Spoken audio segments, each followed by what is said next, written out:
So, hello guys, what's up? It's me again, si Mima Alicia nyo at nagbabalik ulit para sa ating panibagong video. So, pag-usapan lang natin guys ng bahagya, itong napakalaki at napakalalim na revelasyon ni Arlen Stone na itong si Pastor Mo Apollo Kibuloy ay pumapatay guys. Pumapatay siya ng mga bata sa sinapupunan. So, ako ngayon, magbibigay lang po ako ng comment kasi hindi pa natin naririnig yung side ni Pastor Mo Apollo Kibuloy. So, ito na nga yung nangyayari, no? Palala na ng palala ang mga nagiging revelasyon or aligasyon na, naririnig natin ukol dito kay Pastor Mo Apollo Kibuloy. Pero gayon pa man, ako lamang po ay magbibigay ng comment. So ngayon guys, nireveal po ni Arlen Stone na itong si Pastor Mo Apollo Kibuloy ay nagsasagawa po guys ng abortion. So alam nyo naman ata guys yung reklamo kay Pacquiao, no? Na itong si Pacquiao ay nirereklamo sa himpilan ni Senator Risa Ontiveros dito sa Committee on Women's, Children, Family Relation, and Gender Equality sa kasong pang-aabuso at panggagahasa. So, yung mga nagreklamo sa panggagahasa kay Pastor Mo Kibuloy ay yung mga pastoral sa inner circle. So, ngayon guys, nireveal ni Arlen Stone na wala daw anak itong si Pastor Mo Kibuloy kasi merong nagtanong sa kanyang YouTube kung meron daw bang anak si Pacquiao. So, nadagdag niya, yes, walang anak itong si Pastor Mo Kibuloy.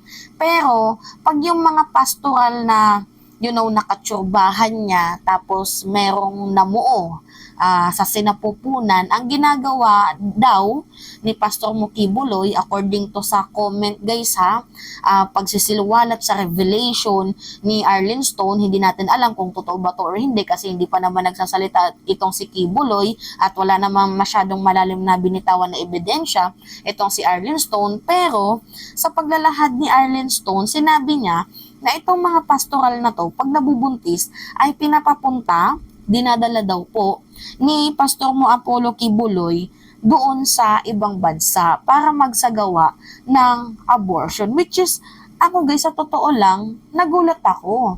Kasi 'di ba, self-proclaimed niya na appointed son of God siya.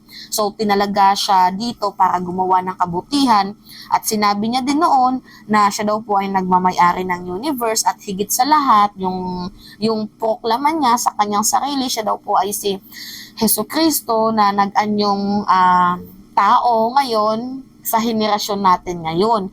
So 'di ba, if you are a pastor, sabihin na lang natin na 'di ba, proclaim niya anak siya ng Diyos. Parang hindi naman ata akma na ngayon maririnig natin ng isang aligasyon na itong si Pastor Mo Kibuloy ay nagsasagawa ng abortion kasi you know what guys, labag ito sa batas eh. Hindi lang sa batas, labag ito sa sa Bible. Ano yung sabi sa sa Exodus 20 verse 13, huwag kang papatay. Di ba nakalagay sa Biblia? So parang ang baboy naman na maririnig natin na bukod sa issue ng panggagahasa, issue ng pang-aabuso, money laundering ba yun, sex trafficking, by force, di ba, sa mga bata.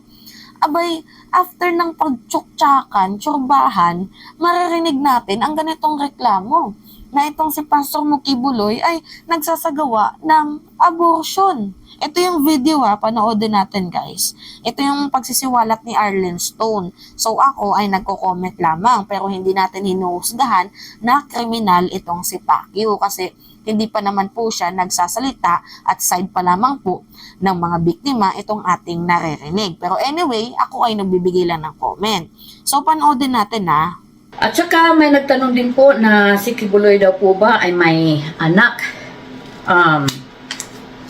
Sa pagkakaalam ko po, wala po siyang anak, wala po siyang legal wife. Sa mga nagtanong kung mayroon po ba siyang asawa, wala po siyang legal wife, however po marami po siyang spiritual wife.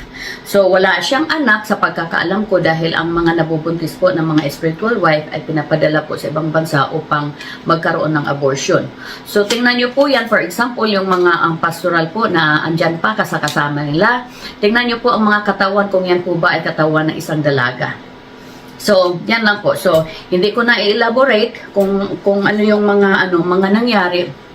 However, ang mga yan po ay pagka sila po ay nabuntis ni Kibuloy, pinapadala po sa ibang bansa upang ipa-abort yung baby.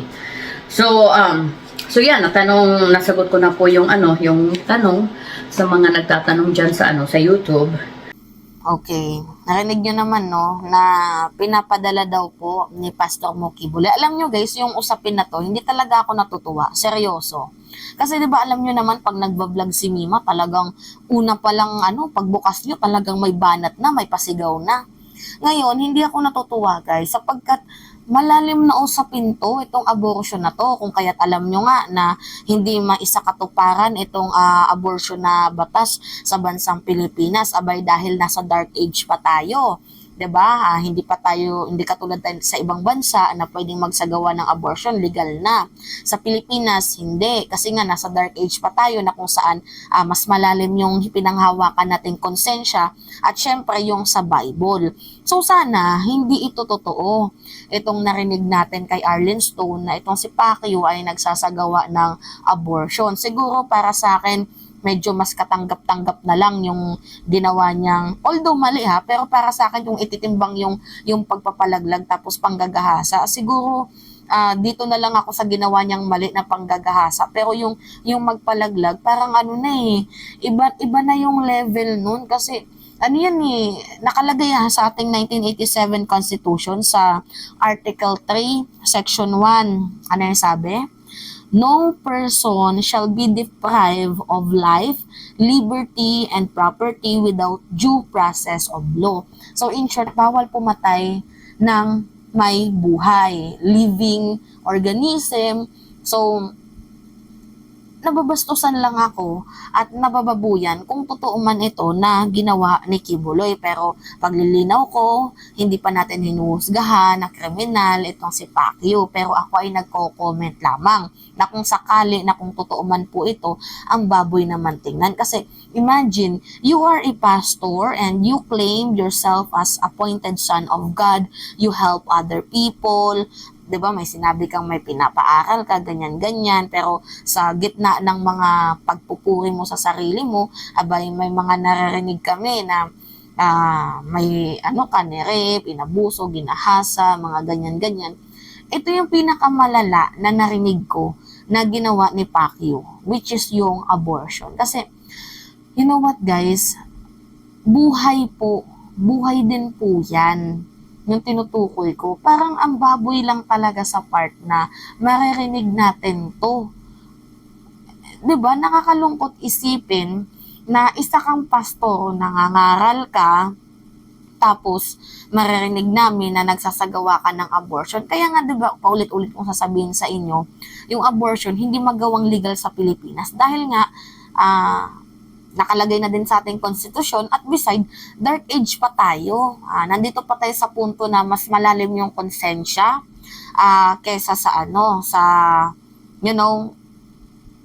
malalim yung konsensya natin at paniniwala sa Bible. Kaya nga hindi masagawa itong abortion na to. Pero guys, if you will ask me, ang abortion para sa akin, hindi ko naman sa nino-normalize pero may facts din naman na para sa akin, tama lang na magkaroon ng abortion sa mga babaeng walang kakayahan na magbuntis, yung mga dwarfism. So, para sa akin, pabor ako na magkaroon sila ng abortion. Pero yung i-abort mo lang dahil, nalibugan ka, tapos after mong putukan, may nabuo, may pera ka, papadalin mo sa ibang bansa para ipa-abort, parang foul naman po yun.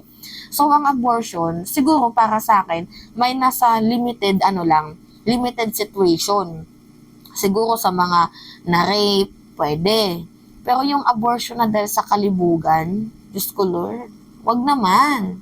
Wag naman, wag naman, ang baboy.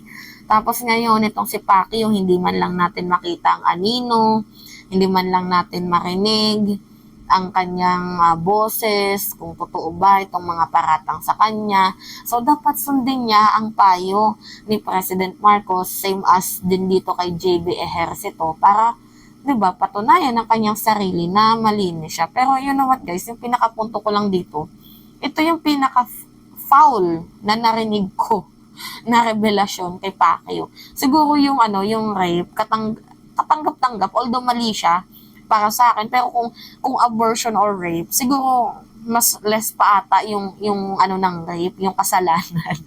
Pero yung abortion, sa mata ng Diyos, naku, masama yan. Lalo pat nangangaral ka. 'Di ba? Anyway, yan po yung pagsisiwalat ni Arlen Stone. Beside, ni-reveal niya din na itong si Pacquiao, yung mga pangalan ng kanyang spiritual wives, ni-reveal niya na din. So, nai-content ko na yan sa inyo kanina and ayoko nang ulitin. So, anyway, yun lamang po guys. At it's me again, si Mima Alicia Nyot, nagbabalik ulit para sa ating panibagong video.